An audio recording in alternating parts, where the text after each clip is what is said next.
अस्सलाम वालेकुम नाजरीन, वेलकम टू द शो बात कारोबार की। मैं हूं आपकी मेज़बान नताशा हसीब। नाजरीन, मार्केट के सेंटिमेंट्स की बात करेंगे। कल के दिन भी हमने एक पॉजिटिव सेंटिमेंट्स प्रिवेल होते हुए मार्केट के अंदर देखे, यानी कि इन्वेस्टर्स पार्टिसिपेशन बड़ी फाइनली एक लॉन्ग मार्च का जो कि एक इस्लामाबाद में कहा यह जा रहा था कि 4 नवंबर तक जो है वो पहुंचेंगे।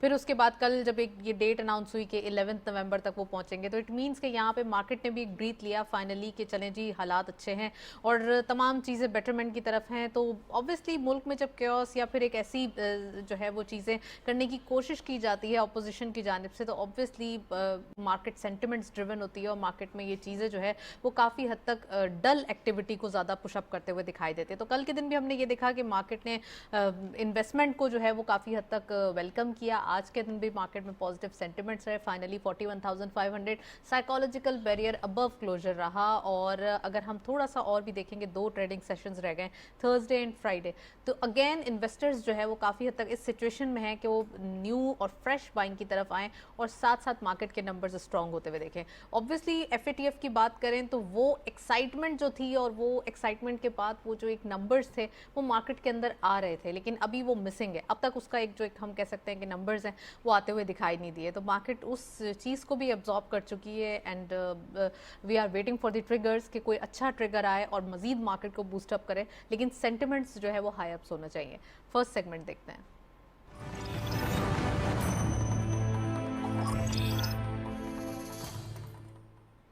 Let's have a look on daily highlights. आज की मार्केट की परफॉर्मेंस देखते चलते हैं, क्या रही परफॉर्मेंसेज। ओपन हुई मार्केट 41,808.69 के लेवल पर। हायर साइड मार्केट गई 42,004.9, lower was 41,727.15 and finally closure 41,944.59, यानी कि 135.9 का इजाफा देखा गया।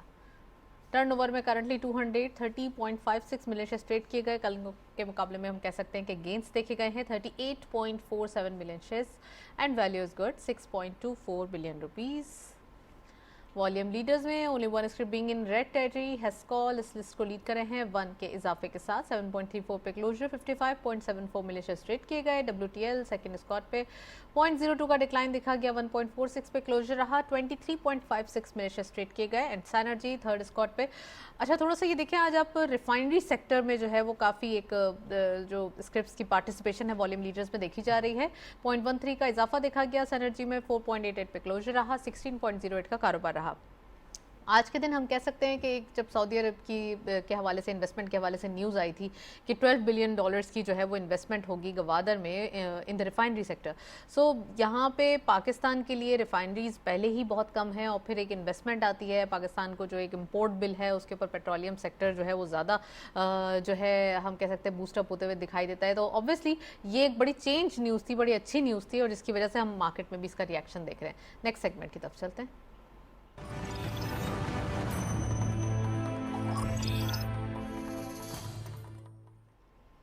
टॉपिक ऑफ द डे में आज हम बात करेंगे प्राइम मिनिस्टर साहब के विजिट के हवाले से। ऑब्वियसली ये 2 डेज विजिट है और बहुत ही ज़बरदस्त, या हम कह सकते हैं कि बहुत ही इंपॉर्टेंट विजिट ये इसलिए भी है कि इस वक्त नीड ऑफ द आवर है पाकिस्तान के अंदर। न्यू इन्वेस्टमेंट अपॉर्चुनिटीज़ जो है वो इस विजिट के थ्रू जो है वो ओपन होने वाली हैं। ज़्यादा मजबूत रिलेशनशिप होने वाले हैं, बायलैटरल रिलेशन। और बात की जाए अगर new investment point of view से, तो ऑब्वियसली जो CPEC के अंदर काफ़ी हम कह सकते हैं जो पेंडिंग प्रोजेक्ट्स हैं उन पर भी काम होगा और न्यू भी कुछ हमारे लिए डोर्स ओपन होंगे। तो ये जो आज हम देखा कि प्राइम मिनिस्टर साहब की प्रेसिडेंट शी जिनपिंग से मुलाकात हुई है, चाइनीज़ प्रेसिडेंट से, तो ये भी एक हम कह सकते हैं खुशाइन बात है और बहुत ही अच्छा जेस्चर, जबकि पूरी दुनिया की नज़रें भी आपकी तरफ हों। पाकिस्तान एक रीजन के अंदर पूरी दुनिया में खित्ते में काफ़ी इंपॉर्टेंट जो है वो अपनी जगह रखता है और फिर उसके बाद एक अच्छा मैसेज जाना कि यहाँ पे वेलकम होता है, FDI को वेलकम किया जाता है, न्यू बिजनेसेस को, तो ये बहुत सही बात है।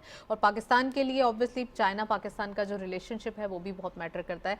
CPEC के पॉइंट ऑफ व्यू से बहुत ज़रूरत है इस मुल्क के अंदर कि अब काम होना चाहिए और सीरियसली अब बहुत सारी चीज़ें हैं जिनको बैठकर सॉर्ट आउट करना पड़ेगा। सियासत जो है वो साइड में रखनी होगी, अब काम की तरफ तवज्जो देनी होगी, मुल्क की तरक्की की तरफ तवज्जो देनी होगी। सो आज हम यही डिस्कशन का हिस्सा बनाएंगे। We have very exclusive panel, उनको खुशामदीद कहेंगे। हमारे साथ मौजूद हैं शमसुल इस्लाम साहब, आप एक्सपर्ट हैं, इंडस्ट्रियलिस्ट भी हैं। अस्सलाम वालेकुम sir, welcome to the show.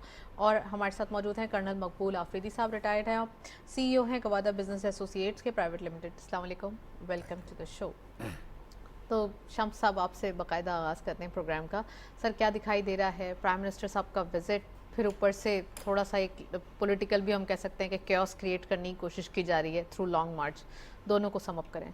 देखिए जी, सबसे पहले तो मैं कराची चैम्बर ऑफ कॉमर्स की तरफ से, बल्कि कराची की बिजनेस कम्युनिटी की तरफ से प्रेसिडेंट जी को मुबारकबाद देता हूँ। उनका थर्ड टर्म के लिए उनका जो है वो हो गया, और उसके बाद फिर उनके जो बहुत बड़ी जो एक हिस्टोरिक चेंज आया वो ये है कि उनका लॉ के अंदर ऐसी अमेंडमेंट आ गई, अब वो जो पॉलिसीज़ कंटिन्यू कर रहे हैं वो आइंदा भी कंटिन्यू रहेंगी। तो अच्छा। उनके बाद जो है ये इंपॉर्टेंट इनका रोल होगा प्रेसिडेंट जी का। और फिर पाकिस्तान के लिए भी ये बड़ा पॉजिटिव साइन है कि हमारा जो है इन्हीं के टेन्योर में ये सीपेक हुआ, और हमारे जो ताल्लुकात हैं वो ज़्यादा करीब और ज़्यादा बढ़े, और उससे हमने जो है देखा कि इन्वेस्टमेंट भी आई पाकिस्तान में। लेकिन अनफॉर्चुनेटली देखें, होता क्या है कि ब्यूरोक्रेसी जो है ना हमारी, वो बड़ी स्लो चली है। सीपेक जो है एक इंफ्रास्ट्रक्चर बेसिक प्रोजेक्ट था, और हमारी जो है पावर की जनरेशन के लिए भी उसने हेल्प आउट किया, लेकिन हमने उसको टाइमली एग्जीक्यूट नहीं किया। कुछ चीज़ों को बहुत ज़्यादा स्लो हो गया, और उसकी वजह से पाकिस्तान को जो है उसकी कॉस्ट बढ़ गई उसकी। और किसी भी मुल्क की तरक्की के लिए जो है वो इंफ्रास्ट्रक्चर प्रोजेक्ट जो है वो बहुत ज़रूरी होते हैं। पाकिस्तान में एक रिसर्च रिपोर्ट के मुताबिक अराउंड $200 बिलियन का इंफ्रास्ट्रक्चर का पोटेंशियल है डेवलपमेंट का, और सिर्फ कराची में 100 बिलियन की रिक्वायरमेंट है डॉलर की, US डॉलर की, जिसकी इंफ्रास्ट्रक्चर होगा। और जब इंफ्रास्ट्रक्चर आपका बेहतर होता है तो फिर ही पाकिस्तान की जो है मुल्क की ट्रेड बढ़ती है। और यही वजह है कि over the years, over the decades आप देखें कि हमारी एक्सपोर्ट्स स्टैग्नेंट रहती हैं 25 बिलियन, और अभी 34 बिलियन पे गई, लेकिन उससे आगे नहीं बढ़ पा रही। उसकी वजह यह है कि जिस इंफ्रास्ट्रक्चर से आपने गुजर के पोर्ट तक जाना है वही आपका बहुत वीक है। हमें जो सबसे ज़्यादा जो इम्पोर्टेंट है वो ये है कि हमारे पास जो ट्रांसपोर्टेशन की कॉस्ट है, जो बाय रोड हम डिपेंडेंट करते हैं हैवीली, हमें रेलवे का ट्रैक यूज़ करना पड़ेगा। चाइना ने दुनिया भर में अपना एक जो है नेटवर्क ऐसा मजबूत किया कि वो रेल के जरिए को 1100 ट्रिप उनकी ट्रेन तो यूरोप की कर लेती है। तो उससे जितनी आपकी easy cost of doing business आपका सस्ता होगा, आपकी फ्रेट लॉजिस्टिक ट्रांसपोर्टेशन सस्ती होगी, तो उतना ज़्यादा आप एक्सपोर्ट मार्केट में ज़्यादा कर सकते हो। तो इसमें सीपेक में जो प्रोजेक्ट थे स्लो डाउन हुए, लेकिन अब जो प्राइम मिनिस्टर साहब अभी जो गए हैं डेलीगेशन लेके, तो इससे अच्छा थोड़ा सा लेट हो गया, लेकिन अच्छा है, बहुत अच्छा है, राइटली टाइम बहुत अच्छा है, क्योंकि उनकी एक तो प्रेसिडेंट जी की जो है सेकंड टर्म का थर्ड टर्म में भी आ गए, और फिर लगता है कि अब हमारे पास कुछ बेहतरी के चांसेस आएंगे, उनको प्रोजेक्ट जो है डिस्कस करने में आसानी होगी। और मैं ये समझता हूँ कि इमीडिएट जो है आपको एक जो इमरजेंसी असिस्टेंट जो आपको मिलेगी, जो आपकी रिकंस्ट्रक्शन की इंफ्रास्ट्रक्चर की है पोस्ट फ्लड के बाद जो है वो आपको एक मिलेगा। और साथ ही आई होप कि हमारा जो 7.2 बिलियन का जो हमारा जो 8 महीने में अगले जो है वो ड्यू होने जा रहा है, उसके ऊपर भी पॉजिटिव न्यूज़ आएंगी। तो it's a good sign to start with again CPEC. लेकिन हमें आपको प्रोजेक्ट्स को तेज़ करना पड़ेगा। हमारे यहाँ बहुत सारे इन्वेस्टर्स चाइना से आए, जो अप्रूवल्स के उसमें लेट होने की वजह से बहुत सारे प्रोजेक्ट जो हैं वो कई जो स्पेशल इकोनॉमिक जोन जो अभी रकाशाही में जो कंप्लीट भी हो गया, वहाँ कर भी कुछ हुआ ऐसा। तो हमें ब्यूरोक्रेटिक हर्डल्स को दूर करना पड़ेगा। राइट। मकबूल साहब प्लीज इंट्रोडक्टरी कमेंट करें, पाकिस्तान एंड चाइना की जो एक रिलेशनशिप है और खासकर थ्रू सी पैक कितना ज़्यादा स्ट्रांग हो सकता है, फिर प्राइम मिनिस्टर साहब का ये विजिट भी है। देखें, जहाँ तक चाइना और पाकिस्तान का ताल्लुक है, ये अभी की बात नहीं है। तो जब से चाइना इंडिपेंडेंस मिली थी 1950 से, माओ साहब ने उस वक़्त कहा था कि हमारे लिए ये एक विंडो है पाकिस्तान। तो उसकी नज़र उस वक्त 1950 से है, और उसके बाद उन्होंने 60-70s में ये KKH पे भी काम करना शुरू कर दिया। कनेक्टिविटी भी शुरू हो गई थी हमारी, और फिर कनेक्टिविटी हो भी गई थी। अल्टीमेटली फिर BRI उन्होंने लॉन्च किया है, belt and road initiative. Belt and road initiative पहले वो बार था, अभी बेल्ट एंड रोड इनिशिएटिव हो गया। और बेल्ट एंड रोड इनिशिएटिव में हमें जो सीपैक का सेगमेंट मिला है जी, अगेन ये उनके फ्लैगशिप प्रोजेक्ट है। तो हम ये कह सकते हैं कि BRI का मेन कंपोनेंट सीपैक है, सीपैक का मेन कंपोनेंट गवादर है, और गवादर का मेन कंपोनेंट गवादर पोर्ट है। राइट। तो जब तक गवादर पोर्ट ऑपरेशनल नहीं होगा, न सीपैक चलेगा, और ये एक प्रॉब्लम हमारे लिए क्रिएट होगा। We will even not be able to pay the जो इंटरेस्ट आ रहा है जो आ रहा है। और फिर गवादर के साथ जो रिलेटेड चीज़ें हैं, अभी गवादर की पोटेंशियल अगर आदमी कोई समझे कि देखिए, एक तो पोर्ट आ गया है, पोर्ट का आपने जिक्र किया, मैं सवाल पूछती चलूं कि पोर्ट आपने कहा कि जब तक चलेगा, तो क्या पोर्ट में अभी ड्रेजिंग के या किसी ना किसी तरीके से कोई इश्यूज हैं, या फिर आप समझते हैं कि अभी पोर्ट में बहुत टाइम है? देखिए पोर्ट 2002 में शुरू हुआ था, 2005-6 में कंप्लीट हो गया था और 6-7 में फिर इसकी इनागोरेशन हो गई थी। ठीक है। और उसके बाद बुगटी साहब की डेथ के बाद टिल 2013 पोर्ट डॉर्मेंट था, कुछ भी अच्छा। नहीं हुआ है। 5 बर्थ बने थे, लेकिन उसके ऊपर जो हमारा कॉन्सेप्ट था कि 5 बर्थ भी बने हैं, तो नेक्स्ट 4-5 ईयर में 5-10 बर्थ और बनेंगे और ठीक है। बाई 2020 तक या यही ख्याल था कि हमें कम से कम 15 to 30 बर्थ बन जाएंगे। एक तो वो नहीं हुआ है, उसके ऊपर प्रायोरिटी नहीं दी गई है। अब वो वजह क्या थी, उसको आप किसी भी एंगल से देखें तो वो ठीक नहीं हुआ, क्योंकि जब 13 में BRI सी पैक के लिए या BRI के लिए उन्होंने सी पैक के लिए $45 बिलियन दिए हैं, तो उसमें हमारी प्रायोरिटी फिर क्या थी कि 30-34% $100 हमने जो बिलियन थे वो पावर प्रोजेक्ट में दे दिए थे। 10 बिलियन हमने सर वो भी नहीं इंफ्रास्ट्रक्चर में दे दिए हमारे थे। पास बिल्कुल कुछ था ही नहीं पावर के।